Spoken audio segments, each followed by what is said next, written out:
Hello student, हम इसमें ये शेप हमारे पास है, राइट। एक कर्व सरफेस ये है लिक्विड्स का।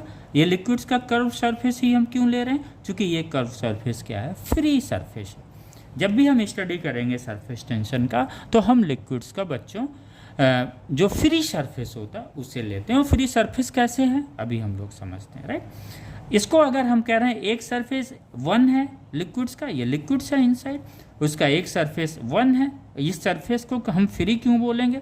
और ये दूसरा सरफेस इस डायरेक्शंस में है, इस तरह से है, ये भी फ्री सरफेस है। फ्री सरफेस कब है? जब कोई भी लिक्विड्स, ये क्या है? लिक्विड्स है, अगर किसी दूसरे मीडियम के वो सरफेस, लिक्विड्स का वो सरफेस जो किसी दूसरे मीडियम के मॉलिक्यूल्स के कांटेक्ट में आता है, उस सरफेस को हम क्या बोलते हैं बच्चों? फ्री सरफेस ऑफ लिक्विड्स बोलते हैं, राइट। जैसे यहाँ पे वाटर अगर है तो यहाँ पे क्या है बच्चों?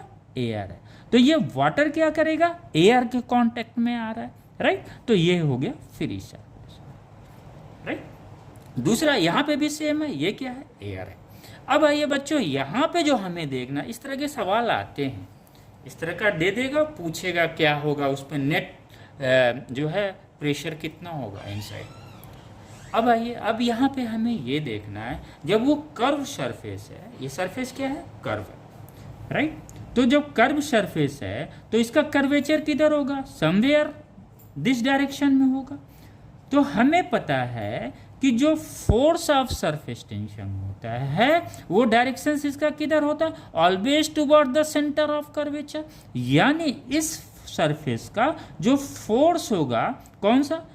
फोर्स ऑफ सरफेस टेंशन, इसका डायरेक्शंस क्या होगा? इस डायरेक्शंस में होगा। क्योंकि कर्व होने की वजह से क्या होता है? एक फोर्स लगता है जिसे हम फोर्स ऑफ एक्सेस प्रेशर बोलते हैं। और फोर्स ऑफ एक्सेस प्रेशर का डायरेक्शंस हम लोगों ने क्या पढ़ा है? Always always away from the centre of curvature. Clear हो गया? ये Ft है, क्या है? फोर्स ऑफ सरफेस टेंशन है जिसका डायरेक्शन टुवर्ड द सेंटर है, सेंटर ऑफ कर्वेचर है। ये F1 क्या है बच्चों? ये F1 है, ये है फोर्स ऑफ एक्सेस प्रेशर, उसका डायरेक्शन क्या? Always away from the centre of curvature. और ये F1 ही क्या करता है? Inside that excess pressure create करता है। P1 equal to F1 upon A। Suppose अगर इसका रेडियस है A1 तो A1 लिखते हैं। ये चीज़ें आप ध्यान में रखिएगा, फिर जाके इससे इन तरह से आपको नेट प्रेशर इनसाइड मिल जाएगा दो कर्व के लिए। Thank you.